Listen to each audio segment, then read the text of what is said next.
This just in, British WBC heavyweight champion Tyson Fury has set a 7-day deadline to arrange a unification fight with Oleksandr Usyk. Keep watching to find out more, plus other related news, like information about Nate Diaz's future in the UFC. First up, will Tyson Fury return to the ring? Oleksandr Usyk kept all of his belts, which included his WBA, Super, IBF, WBO, and IBO belts after winning his rematch with boxer Anthony Joshua on Saturday, while Tyson Fury, who retired recently after beating fighter Dillian Whyte in April, still holds his WBC belt. Promoter Frank Warren has said that a fight with Tyson Fury is the only fight Oleksandr Usyk wants, and not only is he challenging the now retired boxer to a match, but he gave him a deadline to fight him. Fury has until September 1st for this brawl to be set up, and Fury has given until the 1st of September for it to be arranged. Fury promoted the idea on social media, posting, "For all these suitors out there that want to make the fight, I'm going to give you all 7 days until September 1st to come up with the money. If not, thank you very much, it's been a blast. I'm retired." Some weren't sure if he was genuine, but then he backed up the message with, "All offers submitted must be to my lawyer in writing with proof of funds, so let the games begin."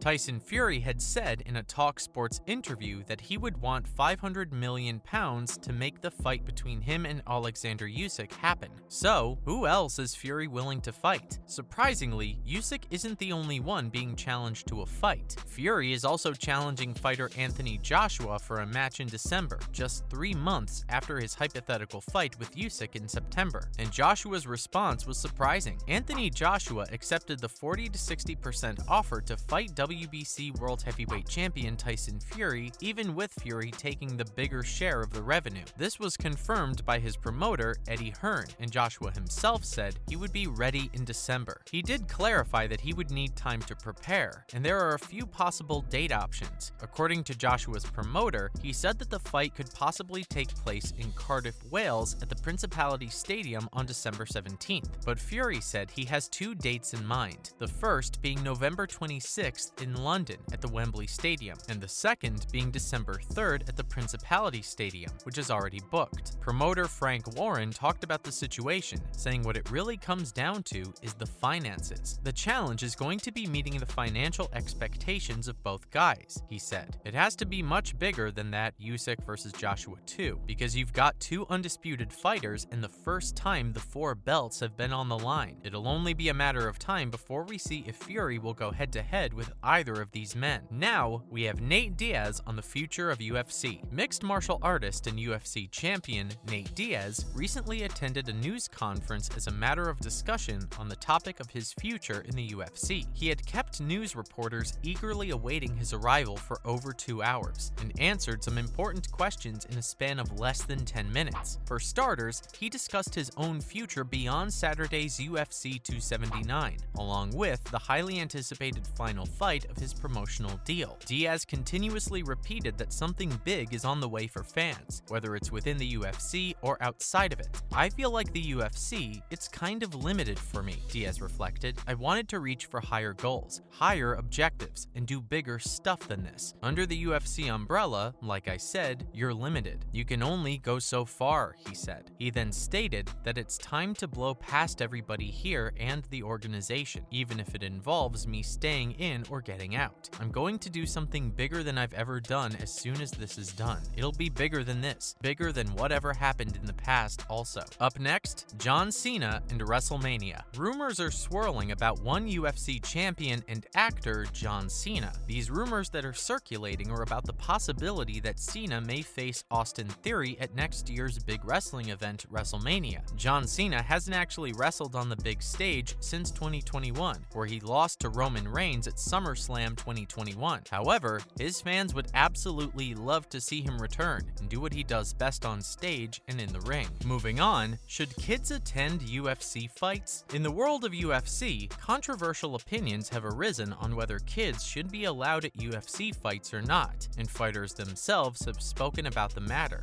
Fighter Khamzat Chimaev agrees with Conor McGregor's opinion that children of opponents shouldn't be in attendance at UFC fights. Chimaev is set to face Nate Diaz, who was discussed previously in the UFC 279 headliner this Saturday night night in Las Vegas, Nevada. As Shimov has become increasingly popular among the UFC fan base, so has his opinions and his thoughts on various topics of the sport. And this includes the current debate regarding whether or not kids should be sitting cage-side to see their parents possibly get seriously hurt in a fight. The topic came to light and had people discussing this matter after Kamaru Usman suffered a knockout loss at UFC 278 to Leon Edwards, and his daughter was there to witness it. Samira Usman cried when she saw her dad lose like that, and this is when McGregor advised against the invitation of children, and Khamzat Chimaev backed him up. Guys come with their kids, and Gilbert Burns came with his wife, kids. Chimaev at the time referred to his UFC 273 bout against Gilbert Burns. I don't like it. Why do you take your kids and wife to the Fight Hotel press conference? You take on the war. You don't take your family in the war. I said that Gilbert was gonna cry after the fight. He did that. I don't need that. The controversy around this topic is ongoing, and probably will be for a while, since certain restrictions regarding this matter have not changed. And now, we'll discuss UFC fighters' paydays. UFC President Dana White says fighters' pay in the big fighting organization won't go up while he's president, and told GQ in a video published Thursday that he believes fighters in the UFC get paid what they're supposed to get paid. This particular topic has been a hot-button issue in MMA for several years, and was pushed further into the spotlight by Jake Paul, who's a YouTuber turned boxer in the most recent months. Dana White has said he believes high-profile boxers are overpaid, and reiterated in the GQ interview that he thinks UFC fighters are paid more reasonably. Boxing has always been destroyed because of money and all the things that go on. It's never gonna happen while I'm here. Believe me, these guys are paid what they're supposed to get paid. They eat what they kill. They get a percentage of the pay-per-view buys, and the money is spread out amongst all the fighters. He talked about the topic. According to data that was released during a lawsuit made by former fighters against the promotion, the UFC pays its fighters around 20% of its revenue. The UFC differs from other major sports leagues, such as the NFL, NBA, and MLB, who share about half of their revenue with the players. Although those sports leagues are unionized, and those athletes are able to collectively bargain via players' associations, MMA fighters and fighters in the UFC don't have anything similar to those leagues as of now.